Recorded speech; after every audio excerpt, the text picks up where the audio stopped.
Hey, Cheney. Would you look on the top screen there? Can you see this warning and the Saturn and whatnot in the thingy? No, what? Can you see what I'm looking at on the top screen? Yeah. Okay. Just want to make sure. Just want to make sure I'm not recording dead air. Whoa. Oh, I'm a chick. Ah, boobs. Okay.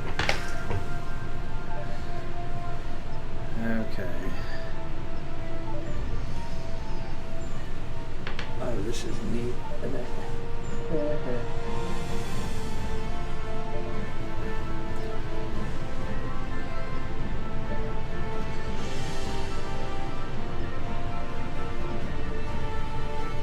I'm gonna work on my fingernails. Bridge Crew, voice commands powered by IBM Watson. The voice command software currently only recognizes English language voice commands. If you choose to enable voice commands in the game,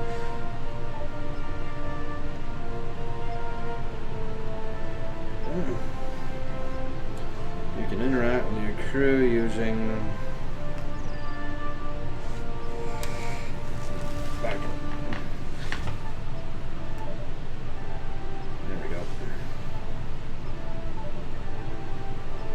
how do I move this? Accept. Okay. So volume's good, sound effects are good. Oh, neat.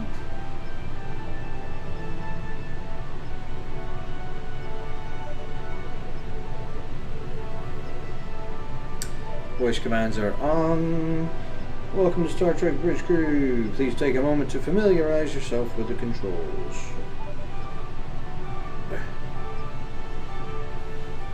I have no friends. Look at that. That's sad. Hold. System menu.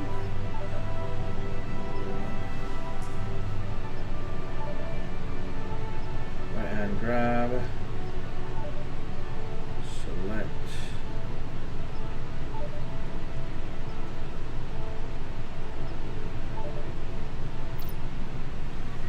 Okay.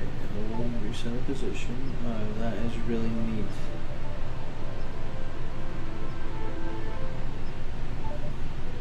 I love this already. Right hand grab. Oh, I see.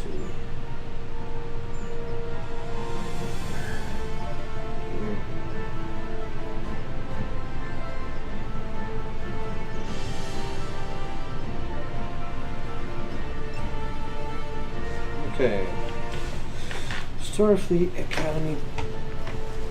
Oh man, I could just sit here and look at the space.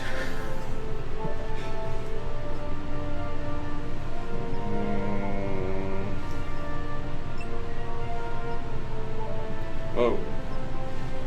Let's see. Masculine. Okay.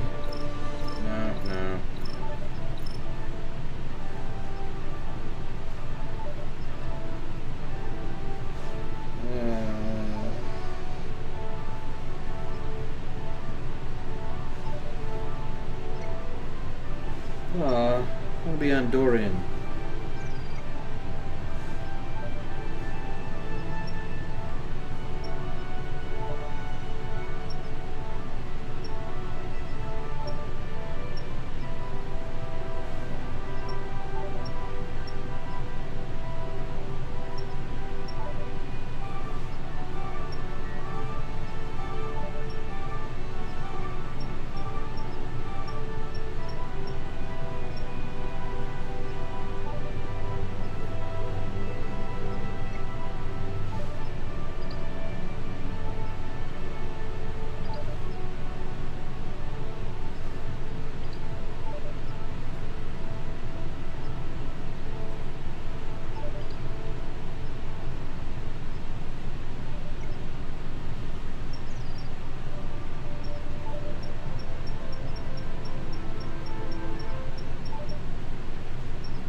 ugly people.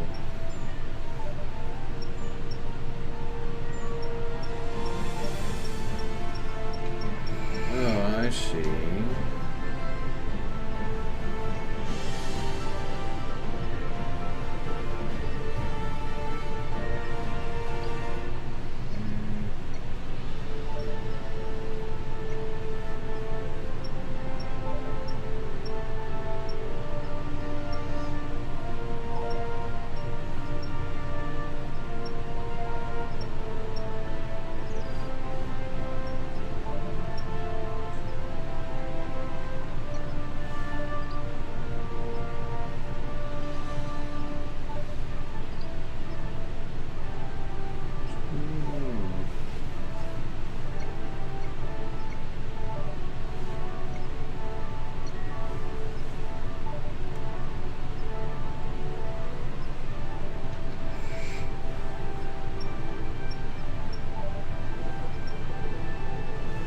Not a whole lot of customizability on this. I'm not really happy with that, but I guess it doesn't matter that much, does it?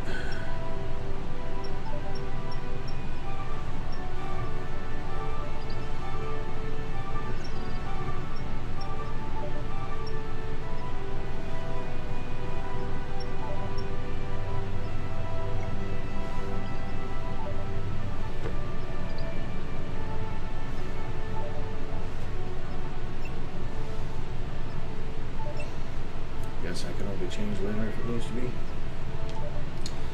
Starfleet Academy Training Room, an ensign. Okay, I can hear myself. Okay. Region, North America. Okay. Alright. I've got some stinky farts tonight.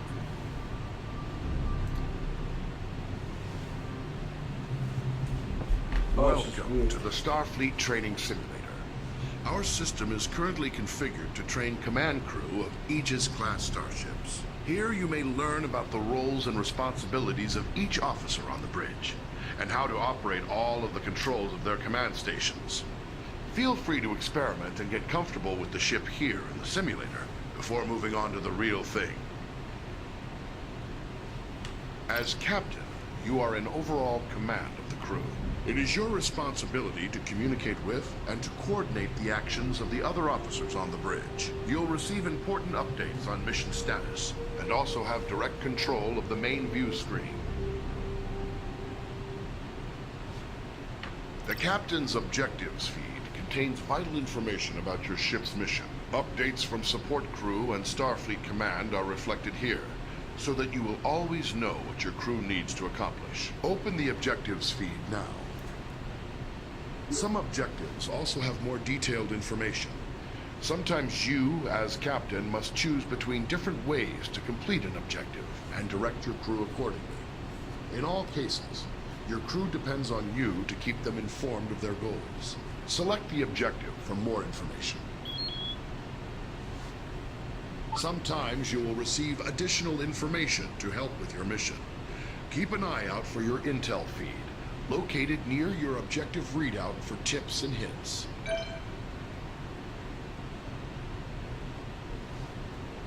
As captain, you can answer a hail when messages from Starfleet or other ships are received. If the message is accompanied by video, it will be displayed on the main view screen. Answer the incoming hail now. Aegis, this is Captain Uku of USS Huxley. Our system checks are complete. We're ready to go. We'll stand by and follow you out when you're ready.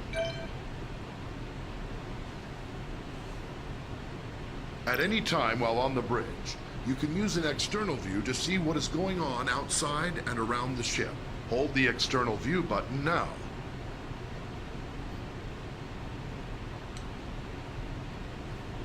Whoa, neat.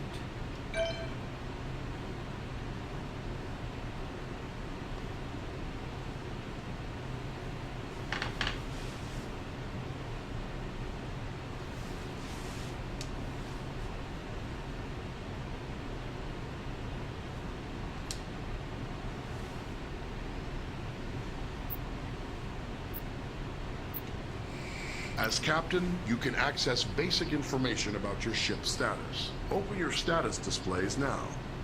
The status information available to you is helpful, but no substitute for the more detailed knowledge of your chief engineer.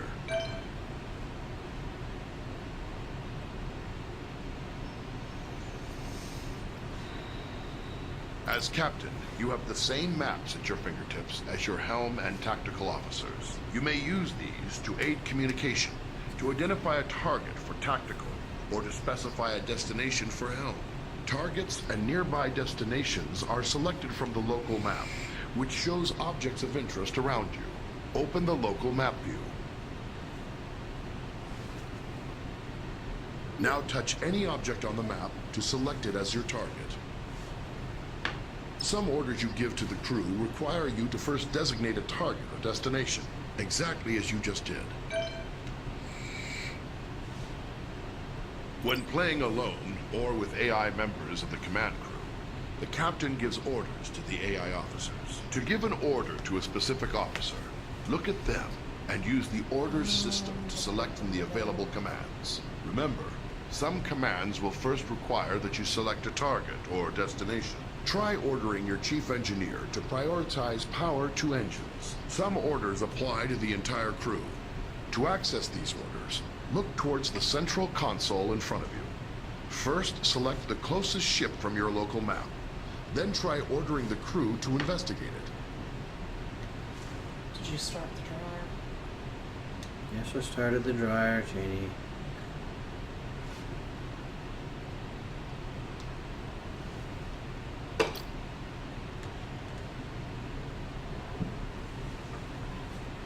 Aye, aye.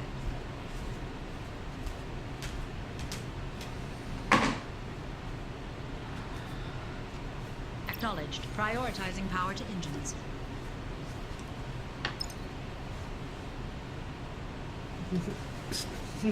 You stop. I'm trying to learn how to pilot a starship here. What was I supposed... I don't even remember what I was supposed to be doing now. I don't like you anyway.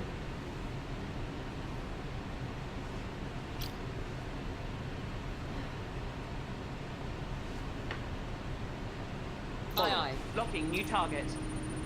Scanning.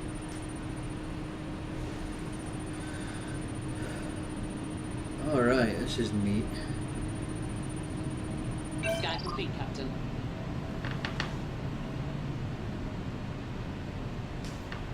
Aye, aye, Captain. Adjusting her heading.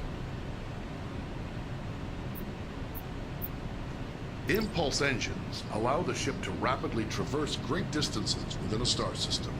When playing with an AI crew, you will need to choose a destination and give the orders to prepare for and initiate impulse travel. First, choose a destination from your impulse map. You need to select a destination from the impulse map.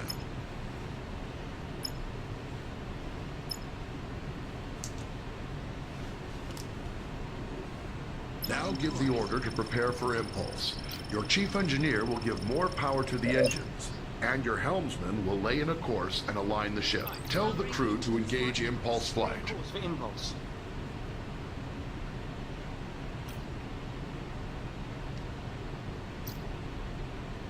Course laid in, Captain. Aye, aye.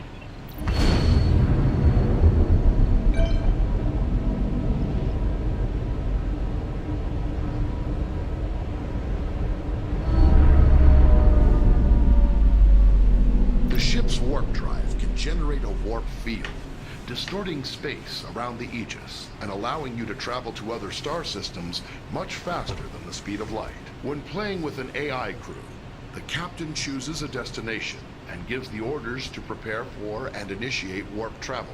Always bear in mind that charging the warp coils consumes most of the ship's power. The Aegis will not be able to maintain a full combat stance during these critical seconds. To go to warp, first choose a destination from your warp map. You need to select a destination from the warp map. Now give the order to prepare for warp. Your chief engineer will direct power to the warp coils, and your helmsman will lay in a course and align the ship to the correct heading. Now tell your crew to engage the warp drive. Lining up for warp vector. We're Warp ready to go. coils charged. Aye, Captain.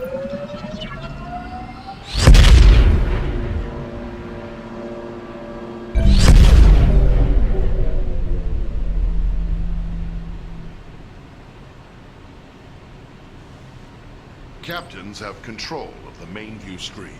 You may choose to display any of several different overlays on the view screen. With information about your ship's system status, try the different views and overlays available. Open your view screen controls now. The target and magnify views only work when you are targeting another ship or object. Magnify provides an up-close view of your selected target. Target view provides enhanced situational awareness, showing both your own ship and your target at once.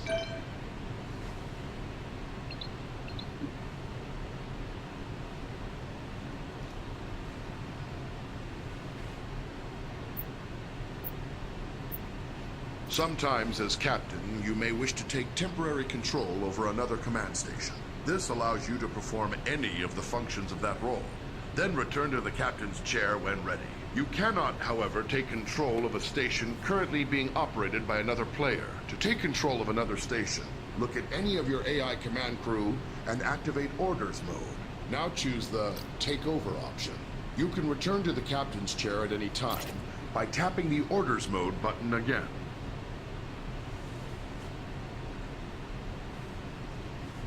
That's in a row. God, you look stoned.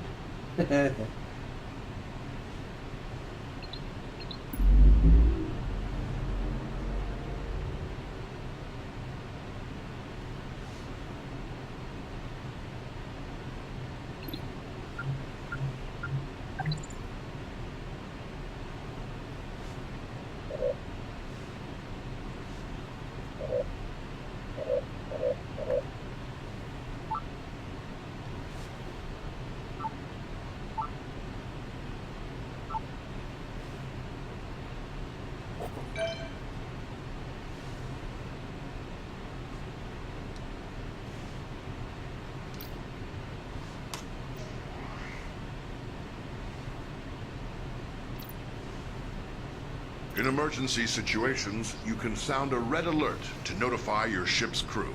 If you are playing with an AI as tactical officer, she will interpret a red alert as a request to prepare for combat. Try activating red alert now.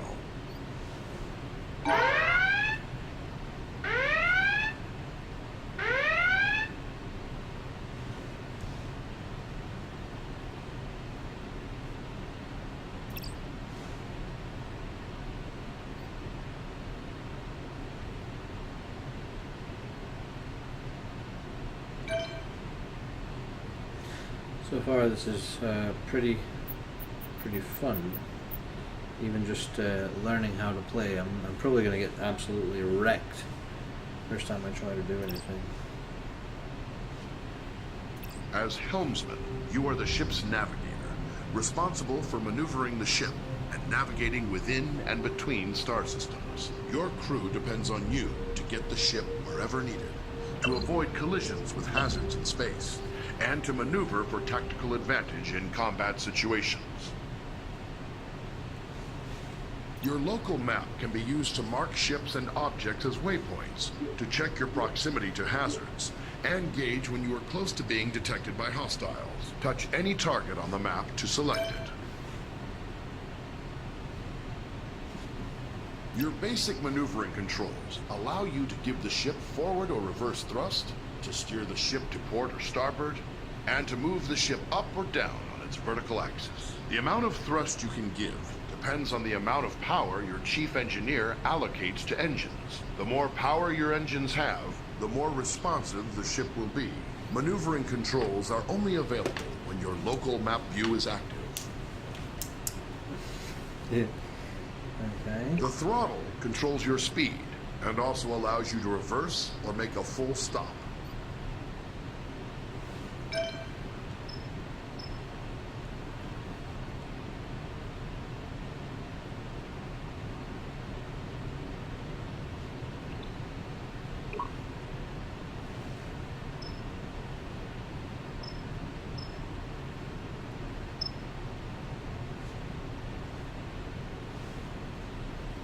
Your ship's impulse drive allows you to travel quickly between planets and other points of interest within a star system. To travel via impulse, you will first need to plot a course by choosing a destination on the impulse map. Once the course is plotted, you will then need to align your ship with the appropriate heading and engage the impulse drive.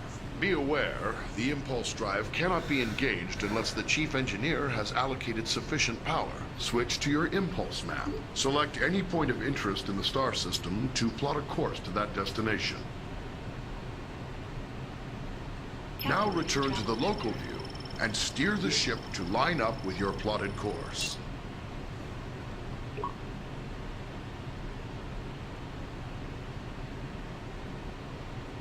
Oh, neat. Okay.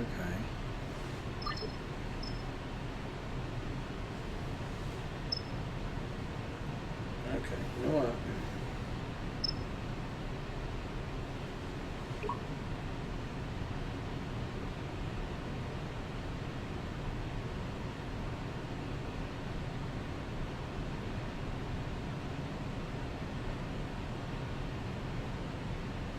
Grab and push your throttle to engage the impulse drive.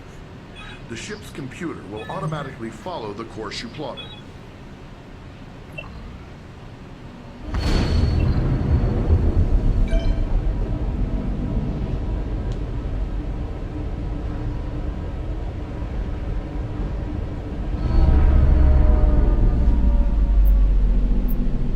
The ship's warp drive can distort space around the ship to propel it faster than light across the vast distances between star systems. The tremendous amount of energy needed for warp travel will require you to coordinate closely with the chief engineer. To travel by warp, it is your responsibility to plot a course by selecting a star system on your warp map. When the course is plotted, you will need to align the ship with the proper heading. Before you can enter warp, your chief engineer will have to prepare the ship and charge the warp coils. Open your warp map now. Select a star system to plot a course to it. Now return to the local view and steer the ship to line up with your plotted course. Push your throttle to engage the warp drive. The warp coils can only remain charged for a limited time. The chief engineer will need to prepare the ship for warp again.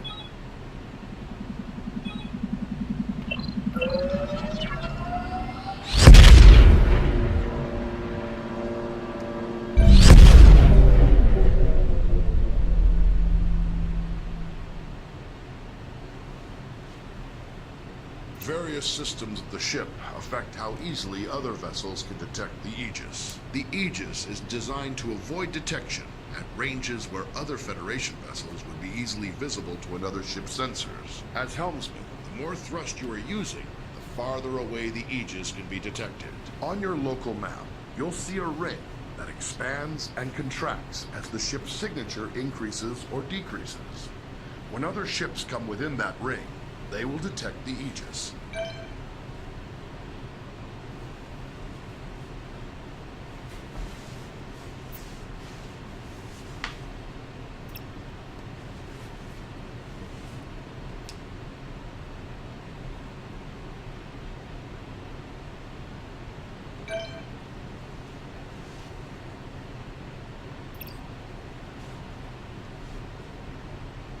As the tactical officer, you are in charge of the ship's weapons, defenses, and scanners. In combat situations, you must coordinate with the rest of the bridge crew to protect the ship and deal with any threats to it. But you also have a crucial role in non-combat situations. It is the tactical officer's responsibility to scan nearby ships and other objects in the environment to reveal vital information about them. In order to scan anything or to fire on it, you must first target it. To select a target, simply select the appropriate icon on your map. Once you've selected a target, a display will show all currently known information about your selection. Target a nearby ship by tapping its icon on the map.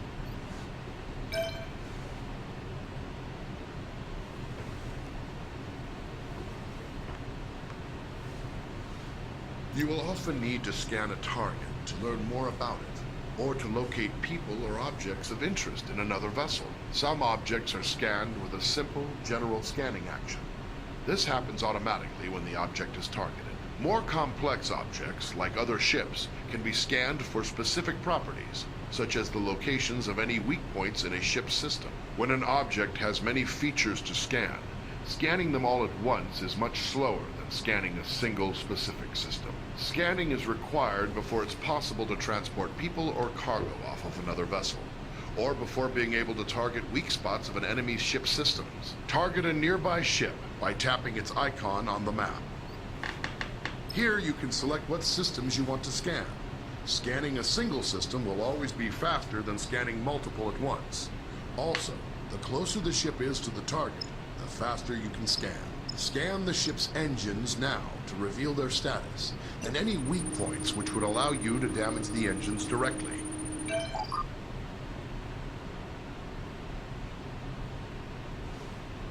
As tactical officer, you have control over raising and lowering the ship's shields. When raised, the shields will charge up to maximum strength over time. They are your best defense against damage to the ship.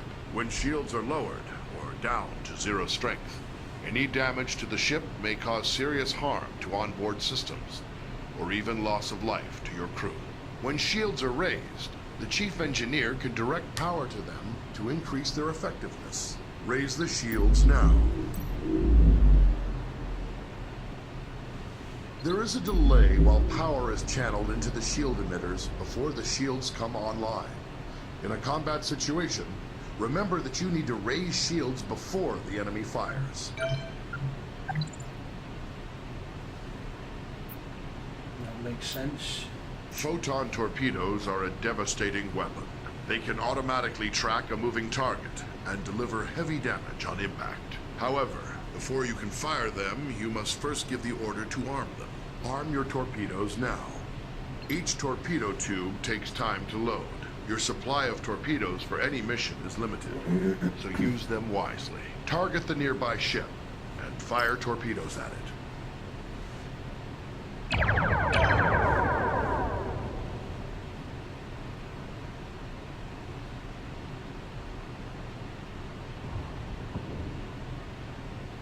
Boom.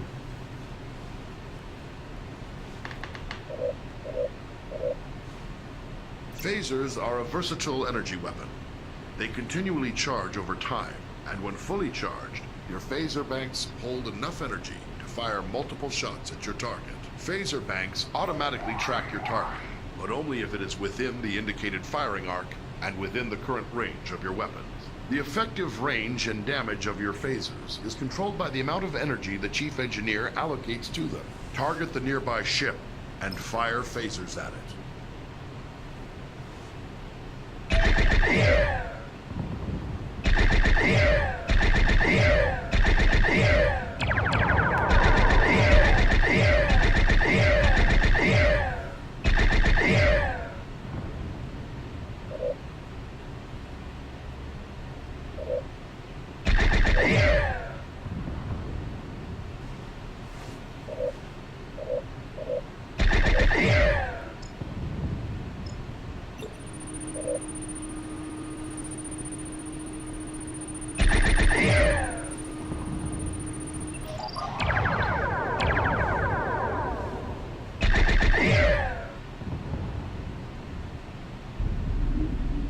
Boom.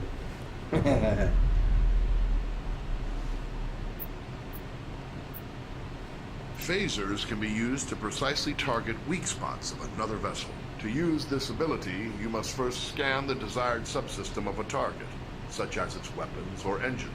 Once scanned, you must then select that system. As long as a scanned system is selected, phasers will auto-target that system's weak points. To hit a subsystem, the target's shields must be down or inactive. Second, your ship must be correctly facing the targeted point. If the target's shields are raised, or you are attacking from the wrong angle, firing in subsystem targeting mode will do minimal damage. When dealing with other ships, targeting individual systems is a good way to disable them or neutralize a threat without outright destroying the ship. This may sometimes be necessary to accomplish your mission objectives. Target the nearby ship and scan its weapon systems. Scan the ship's engines now to reveal their status, and any weak points which would allow you to damage the engines directly.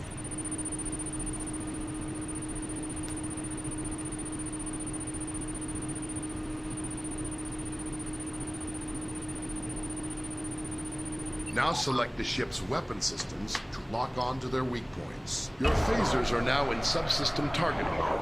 Fire them for a precision attack. Until the target's shields are down, you will not be able to hit the targeted system.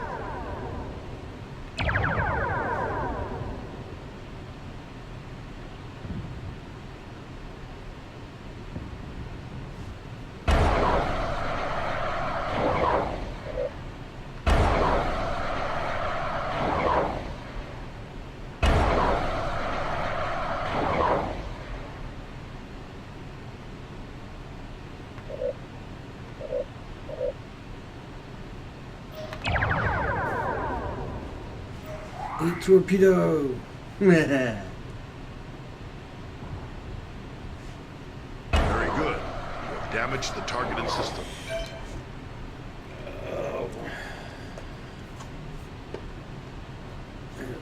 Let's see. Ship signature. Various systems of the ship affect how easily other vessels can detect the Aegis. The Aegis is designed to avoid detection at ranges where other Federation vessels would be easily visible to another ship's sensors. As tactical officer, arming torpedoes, firing weapons, and activating shields will each make the ship detectable from greater distances. Oh, wow, I'm to way out reduce here, the ship's aren't I? signature, disarm torpedoes and lower shields now. I will do that in a minute. There we go. Okay, what was I doing? Disarm torpedoes. Lower shields now. The Aegis's prototype remote intrusion system can be used to send encoded signals and disrupt critical systems of other ships. Before it can be used, the tactical officer must scan the target. Once a scanned target is selected, an intrusion into its control systems is attempted via an automated routine.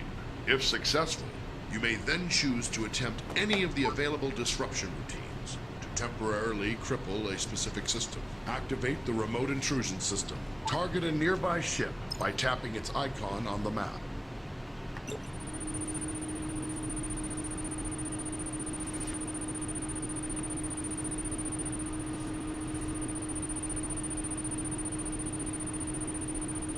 Select a scan target. Choose a disruption routine to inject into the target systems. Very good. But once used, the remote intrusion system will be fully occupied and unable to disrupt another target or system for some time.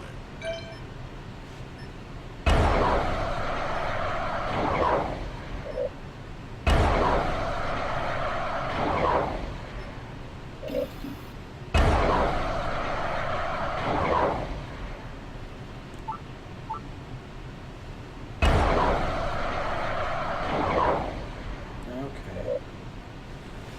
It's pretty useful.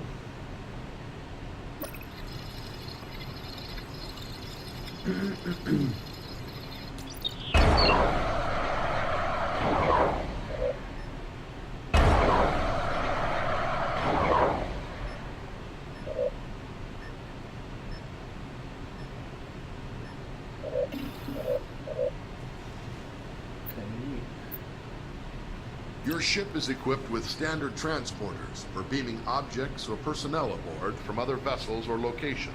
Transporting first requires the tactical officer to scan the target vessel or location. If any mission-critical items or personnel to transport, the target will appear on the transporter interface. It will take time to acquire a lock-on before you can beam, and you must remain in range for the lock to succeed.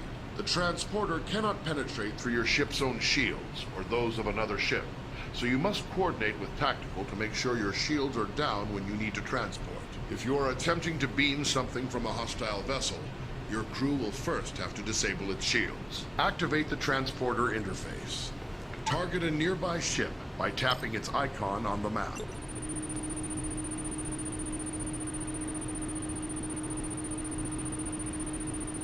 Select the damaged ship from the list of targets. Lock on to the survivors aboard the ship to prepare for transport. To lock on, your ship must be in transport range and unshielded. The target's shield, if any, must also be down.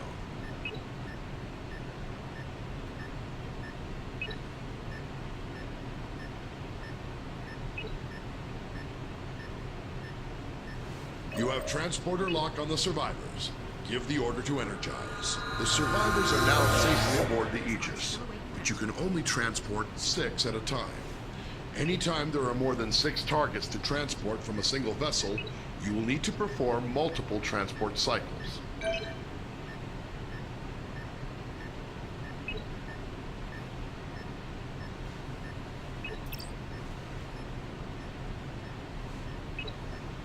As Chief Engineer, you support all other members of the bridge crew by keeping the Aegis operating in top condition.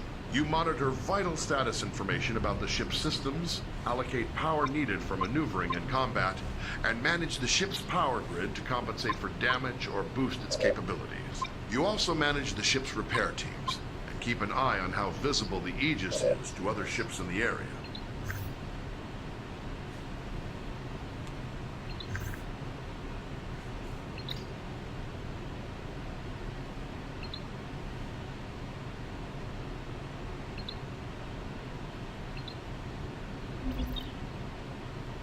Oh, neat. Okay. Your system's display gives vital information about the status of the ship's various systems at all times. When your ship is suffering from negative effects, this panel provides information about the source and severity of the effect. As Chief Engineer, you have more detail about your ship's status than any other member of the crew. Activate your system's display now. Your system's display gives vital information about the status of the ship's. How you allocate power determines how effective each of those systems is. As situations change, you'll need to communicate with the rest of the crew to keep them supplied with power and to anticipate when to make critical adjustments. One of your most essential responsibilities as Chief Engineer is to distribute available power between each of the ship's major systems. Try giving maximum power to engines now. Now try giving maximum power to shields. You will have to reduce power to other systems first.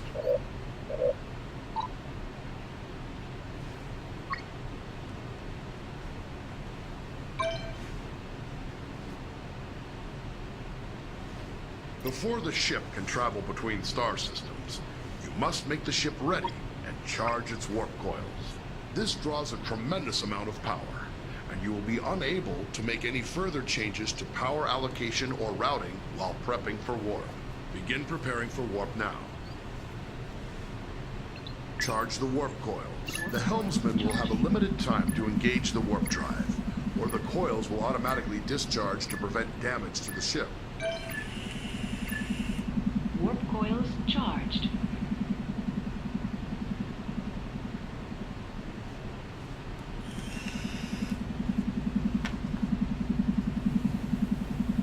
Before the ship can travel.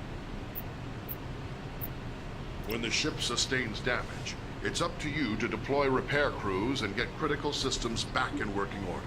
You have a limited number of crews available. You may send multiple crews to repair a single system faster, or you may spread them out to work on multiple systems at once. We have simulated damage to your phaser banks and the scanners. Assign repair crews to both systems to get them back to full working condition.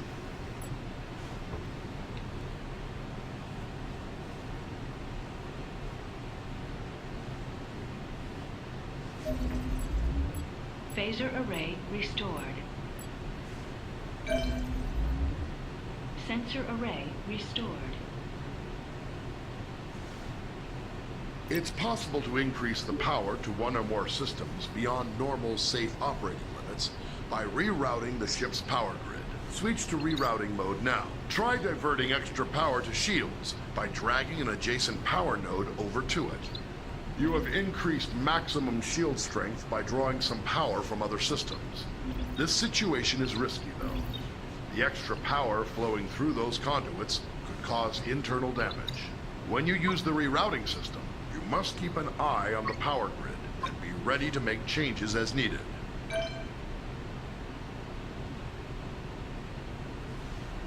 Various systems of the ship affect how easily other vessels can detect the Aegis. The Aegis is designed to avoid detection at ranges where other Federation vessels would be easily visible to another ship's sensors. As Chief Engineer, you can monitor all systems which are affecting the ship's signature and gauge the range at which the Aegis will be detectable to other vessels. This information is vital when trying to avoid contact with hostile ships.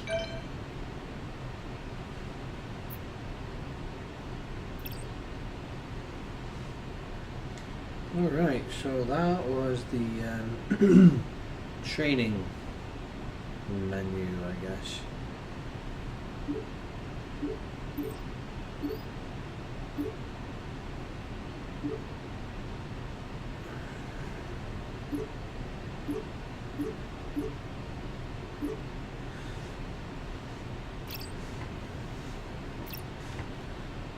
Okay, I'm going to take a quick break and go smooch my wife.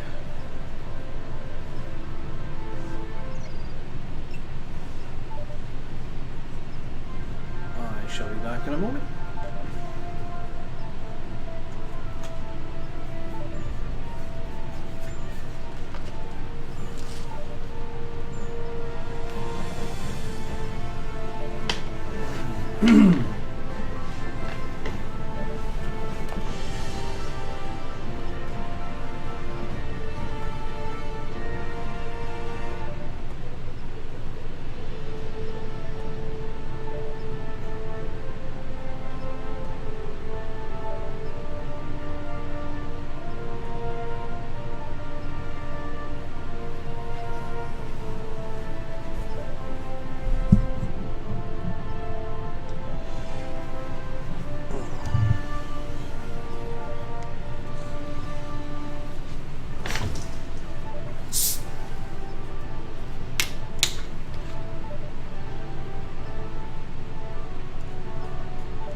Okay, so far this is a pretty entertaining little bit. The floating touch controls are a little off, but I think that might be more a function of my setup than the game. I will set up an actual match to play here in a moment, but it's going to be a local one with AI because, again, my internet is not doing great. So, going to stop this recording for a moment, and then I will be right back.